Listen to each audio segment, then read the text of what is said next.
So somebody recommended to me the book Art and Fear by David Bayles and Ted Orland, and I thought that I would read something from it, and so that's what I'm going to do.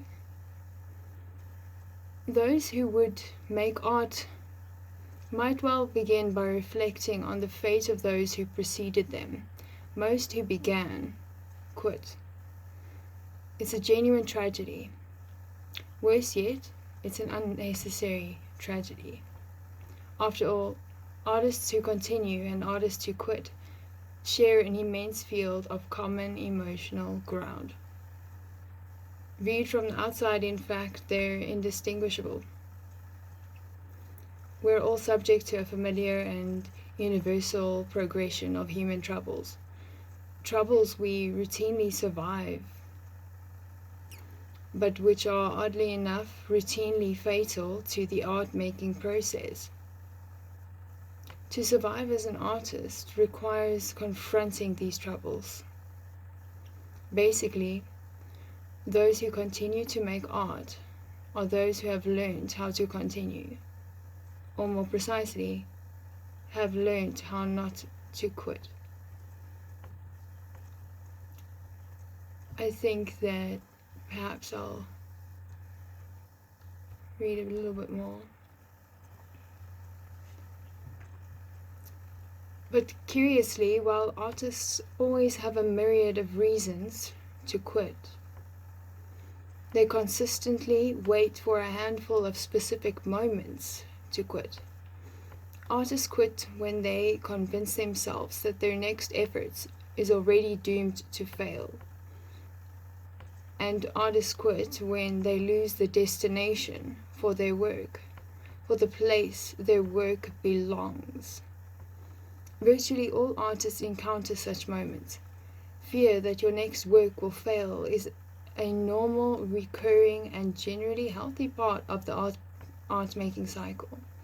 It happens all the time. You focus on some new idea in your work, you try it out, run with it for a while, reach a point of diminishing returns, and eventually decide it's not worth pursuing further. Writers even have a phrase for it. The pen has run dry. But all media have their equivalents. In the normal artistic cycle, this just tells you that you've come full circle, back to that point where you need to begin cultivating the next new idea. But in artistic death, it marks the last thing that happens. You play out an idea, it stops working, you put the brush down, and 30 years later you confide to someone over coffee that, well, yes, you had wanted to paint when you were much younger. Quitting is fundamentally different from stopping. The latter happens all the time. Quitting happens once. Quitting means not starting again, and art is all about starting again. A second universal moment of truth for artists appears when the destination for the work is suddenly withdrawn. For veteran artists, this moment usually coincides rather perversely. We feel with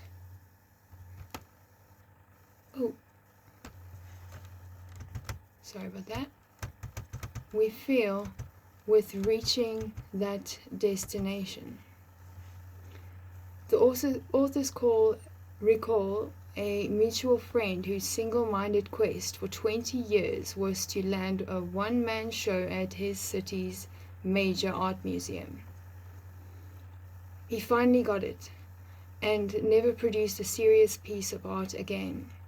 There's a painful irony to stories like that, to discovering how frequently and easily success transmutes into depression. Avoiding this fate has something to do with not letting your current goal become your only goal.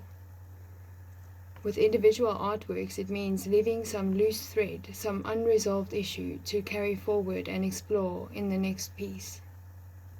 With larger goals, like monographs or major shows. It means always carrying within you the seed crystal for your next destination. And for a few physically risky art forms like dance, it may even mean keeping an alternative medium close by in case age or injury take you from your chosen work. For art students, losing the destination for the work goes by another name: graduation. Ask any art student, for how many before them was the graduate show the terminal show, when the critique is the only validated destination for work made during the first half-decade of an artist's productive life.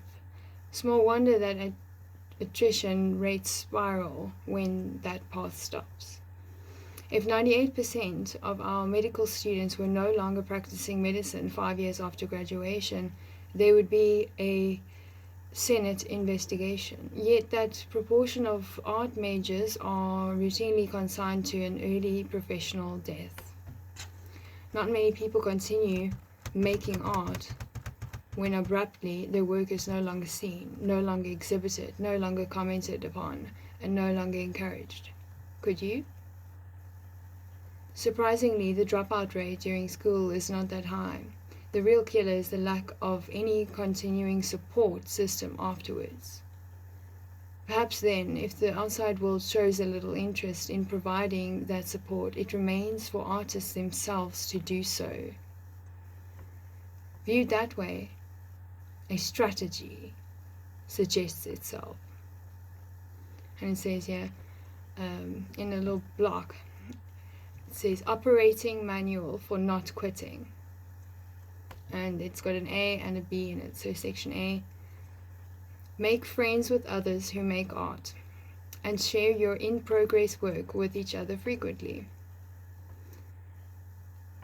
Learn to think of the prior rather than the Museum of Modern Art as the destination of your work. Look at it this way: if all goes well, MoMA will eventually come to you.